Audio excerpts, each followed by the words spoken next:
what you gon' be? And do you believe we can do anything? And what you gon' do for it? How you gon' move for it? What you gon' be? Welcome back to Off-Road Touring. In this one here, we're doing something a little bit different. We're going to be doing a little tips and tricks from our personal experience for being on Fraser Island. I hope you guys find this at least a little bit helpful. First things first, let's talk about getting to the island. There are several transportation options, however primarily via barges or ferries from the mainland at River Heads or Inskip. River Heads is a popular departure point which is just south of Hervey Bay. It drops you off at either Wangulba Creek or Kingfisher Bay. This is a really good option for anyone travelling from the north. For Inskip, it is good for anyone travelling from the south. It's about 2.5 hours from Brisbane, and that drops you right off at the southern end of Fraser. It's about a 10-minute barge ride. And these few barge operators provide transportation to Fraser Island, offering both passenger and vehicle ferry services. These operators typically run trips throughout the day with varying departure points and schedules depending on tides and weather conditions. Alternatively, you can opt for guided tours that include transportation to Fraser Island as part of the package usually. Guided tours often provide the convenience of organised transportation, accommodation and activities. Makes them an excellent option for travellers seeking a hassle-free experience if that's you. Regardless of which option you do choose, it is essential to book your ferry or barge tickets in advance, especially during peak seasons, to secure preferred departure time. Additionally, be sure to check the latest travel advisories and weather conditions before embarking on your journey to Fraser Island. Before catching these barges, if you are taking a vehicle, make sure you obtain a vehicle access permit prior, and you'll also want to ensure you have a full drive, ideally equipped with all-terrains or muddies, as Fraser has a lot of soft sandy tracks. Yeah, there's not many roads on Fraser, so four-wheel drive is the best way to go. So next we'll talk about staying on the island. So there are various campsites throughout the island on the east coast, west coast or inland. If you're not wanting to camp, there's also plenty of Airbnbs and resorts around the island as well. We stayed generally on the east coast. We stayed in zone 2, 6 and 8. We wanted to stay on the west side, but unfortunately the west side books out really, really quickly. So if you are wanting to stay on the west side for any of your trip, especially if you're going during peak season, so like that's Aussie summer, you'll need to book far in advance. Yeah, there's only about like 20 sites per zone or something like that, so not big numbers. The west side is beautiful. It's the calm side of Fraser, although it can be a bit of a mission to get to that side for camping. So if you're wanting to see all the main attractions, the west side can be a bit more of a challenge, or it might take a bit more time and fuel than you're wanting to see everything on the island. Camping on the east side, we found on the southern east side there were more sandflies because there's less wind, or there's more wind protected campsites. So zone 2 probably was the worst for the sandflies. Zone 6 was still a fair bit. Zone 8 probably had, in my opinion, was the best place we stayed. It had a beautiful view. We were nice up and high. Not as many sandflies, but then again, there was lots of wind. Outside of these camp zones, you also have many other campsites around the place, whether that's inland at like Central Station and around a couple of other lakes. You also have Zone 9 up on the tip, and there's Waddy Point as well. So a few different options, but yeah, our top recommendation and preferred campsite, 100% Zone 8. Awesome views and little sandflies, but a bit of wind. Yeah. So also with camping on the island, there's lots of different kinds of camping. So there are ones that you can have your caravan and such like that. There are some tent campsites as well, and some of those are dingo fenced off. So it sort of depends how you're camping, what you're wanting to do. If you're wanting to, maybe if you have children, if you're looking for a dingo fenced off place, that might be alright for you. There are some like beachfront, and there are some that are just off the beach, safe from the wind, and then there are some more inland. Not all campsites have toilets either, so do keep that in mind. Now that we're on the island, let's talk about things to do on the island. So there is so much to do on Fraser. The most popular is Lake Mackenzie, Eli Creek, Champagne Pools, Mahino Wreck, and probably Nagala Rocks. Outside of this, you have a lot of things like scenic drives, various lakes, Central Station, sandboarding, Sandy Cape, lighthouse, and various walks as well. Out of these, our top recommendations is got to be Lake Mackenzie, Eli Creek, Lake Wabi, and Mahina Wreck. So Lake Mackenzie, it is very, very beautiful and popular lake. It has clear blue water and very soft sand. However, for us, we could not park around 11 a.m. when we did go, just to the sheer amount of people that were there. So you would be best to definitely try and get there before 9 a.m. We highly recommend bringing some sort of shade, as there isn't much at all on the beach.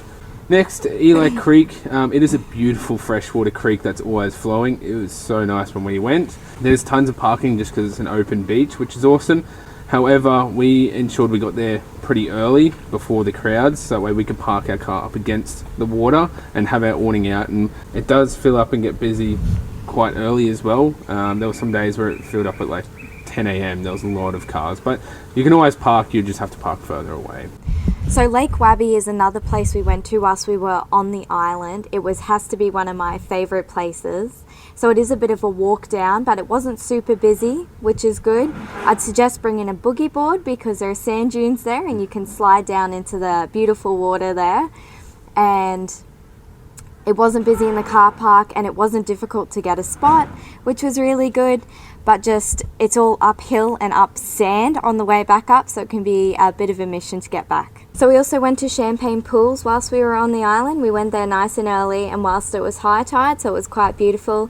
It's a beautiful walk down and up, and it's not too difficult, which is very good, and it's like a built-in pathway, so that makes it easier as well. Unfortunately, when it's low tide, there's not as much water and not as many waves crashing over. High tide's probably the good time to go. It also gets crowded very easily there, so it's probably good to go early morning or late afternoon.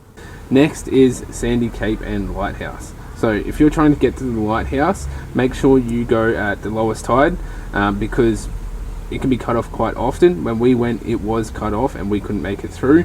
We spoke to a ranger and they said it changes all the time. Sometimes you can get through, sometimes you can't. So check your tides, go at lowest tide, and good luck to you. If you can't get through, there is Sandy Cape right next to it, which you can get through at all times. And it's just a big desert, so you can walk up and explore this big desert. It's pretty nice, good to experience. The next attractions we'll talk about are smaller attractions that you don't really hear about often, but you know, our key takes from those, which is good to know. So Lake Alum, it's a big lake, but the entrance is very small and it only has a couple steps in. Once it has a few people in there, it is quite overcrowded and not much room for anyone else. We also stopped at Knifeblade Sandblow Lookout. It's a nice little walk to a lookout. However, you can't see too much from the lookout as there's trees and stuff all overgrown it, but worth it if you've got the time. We also quickly stopped at Ocean Lake whilst we were on the island, just for a brief stop on the way to some of the larger attractions. There wasn't a very clear entry into the water and it sort of looked like it just dropped off, which can be good and bad depending what you're wanting to do. There were some rope swings there, there's a good car park space, and there's toilets and stuff like that there as well, which was nice. Next is Lake Boomingen and Lake Birrabeen. So I hope that's how they're pronounced. They're nice big lakes. When we went, one was cold and one was warm. I can't remember which one. Go check out the vlog for that. But anyways, they don't have many people, especially when we went, and that was during peak season. So that could be nice if you're wanting to snag a lake to yourself. So on day one, we also stopped at Central Station for a little look. We weren't sure what to expect when we got there, but it's a nice little bit of history. You can read about a couple of the old buildings, the old township, and the logging station that used to be there. There's also a few walks that are around some lakes and stuff that are quite beautiful if you've got time to check them out. Now, we also went to Indian Head. I thought it was quite beautiful. If it's worth the walk up to the top, it's got beautiful surrounding views like of the ocean and everything, and it's just off this cliff edge, but it is very overgrown, so do be careful when you're walking up. Last but not least is Mahina Wreck. It can be quite packed with tourists there because the tourist bus run and pull up there for a while. So if you're wanting to get some pictures and that sort of stuff with just you and your car, you're probably best going early morning or late afternoon as we did, and epic shots, definitely recommend. Next topic is towns, fuels, supplies and stores. Kingfisher Bay. It has a resort, pub, general stores and a history museum, which is quite nice to read up on On the east coast, you have Eurong, which has fuels, supplies, bakery, resort and tours. The bakery is quite nice, definitely recommend. Then you have further up north, you have Cathedrals on Fraser, which has fuels and just a little general stores. It is a good general stores little shop. A little bit further north than that, there's Happy Valley. That's just got a little fuel station and resort sort of Airbnb type stuff there. Along the northeast coast, you have Orchard Beach, which has fuel, a general store, and a well-known driftwood bar. So definitely check that out. So now that we've talked about everything else, we're going to get into what we recommend you bring, because some stuff we didn't. Mistakes were made. So we definitely recommend you bring Max Tracks, because as you know, it's an island, so there's plenty of soft sand. So especially if you're traveling alone, you're more likely to need the help if you get stuck. Floaties for Eli Creek, I personally recommend the donut floaties. I think that they seem to float the best along it, but whatever you've got will do. A paddleboard, if you have it, or something like that, that would have been beautiful if we had one for Lake Mackenzie and some of the lakes like that. Boards for Lake Wabi and for any sand hills if you're wanting to go sort of sandboarding down them. Now ours we just got from Kmart. They were maybe $10-15. They weren't very expensive, and they have like little handles at the top which made it really easy to hold on to whilst going down the hill into the water, which is very helpful. They do have some on the island as well though, but they're a bit more expensive if you buy them there. Definitely bring spray for flies. The sand flies, especially if you're camping where there is not much wind, they will eat you alive, and I'm not exaggerating there. There are so many of them. It was definitely good motivation for getting up and moving in the morning, but at night time when you're trying to relax, they're just non-stop biting you. Definitely plenty of sunscreen. Now we did bring sunscreen, but we ran out pretty quickly because we were applying many times a day. We still got decently burnt, mostly on our shoulders and stuff that just happened to be out, but still. And it's quite expensive if you buy it on the island, but they do also have some on the island. We also recommend you bring hats and sunnies and your general, sun safety things if you can, to avoid the burning. If you're definitely doing a lot of driving on the island and you don't have a massive fuel tank, we definitely recommend bringing a fuel jerry can, as it's quite a large island and you'll probably need a bit more fuel. Also bring lots of water, lots of drinking water. They have taps on the island, but that's not drinking water, it's not filtered, so definitely bring lots of water if you can. Now, the big question we all want to know when going somewhere is, what are the costs? So, the things you need to factor is barges. So for us, it was a $140 return ticket for our full drive. The cost does depend whether you're towing and possibly the size of your full drive, I can't remember, but double check that. Before you hit the island, you'll also want to obtain a vehicle access permit. Now, for a minimum is 1 month, and that is $57.80, and you can do a year for $291. Now, camping, there's just national park camping all over the island, which is what all the camp zones are put under. That is $7.25 per person per night. Just something else to consider is fuel. So when we went, it was $3 a litre of fuel. We did actually have to fuel up because we didn't have a jerry can, so that was a bit pricey. So another factor to consider when you're going to Fraser Island would be the wildlife there. So there's lots of wildlife on the island, of course. We found on the eastern beaches there's lots of blue bottles and a fair bit of jellyfish, like in Champagne Pools. Cameron got stung a couple times, not by blue bottles, but by general jellyfish in Champagne Pools. Nothing too serious, but something to consider. There are jellyfish around, just be careful of that. Another thing to know about Fraser there are lots of sharks around. It's highly recommended just to not swim in the ocean in general, but just be careful if you are. And dingoes. Fraser's known for dingoes. They're everywhere. They will get into your rubbish super easily, so always keep it locked up if you're not near it, or keep it up high at least when you're needing to use the rubbish, and try to keep it as far away from them as possibly.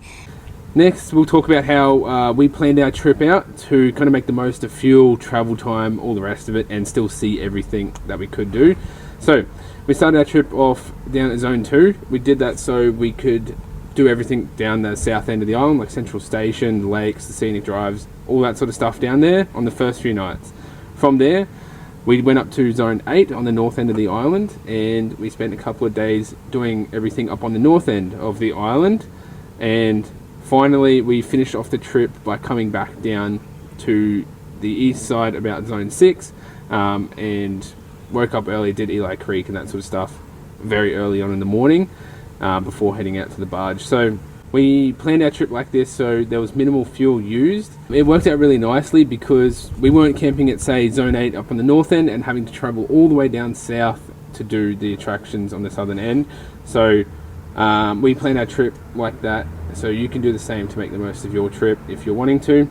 A few other things to note is planning your times of going to attractions, like especially big ones like Lake Mackenzie, Mahina Wreck, those sorts of things, Eli Creek. Get there before the crowds. I'd say before 9 a.m. At the latest. The crowds can get pretty packed pretty early on. Always check your tide times when traveling. It worked out quite nicely for us because every morning we left camp early and all the tides were low for most of the trip, which meant, again, less fuel usage on that soft sand and faster just travel time. So, well, that brings us to the end of this episode. It is a little bit of a different one, as mentioned. We're going to try and do this at the end of every big trip we do, just to help you guys out if you have any questions or want to know how we did that trip or things to know about the area. If you have any further questions or want to know more about it, we're always happy to assist, so comment below or reach out to us. I hope this video was helpful to you guys, learned some tips and tricks along the way. Thank you guys so much for watching, and we'll catch you in the next off-road touring adventure.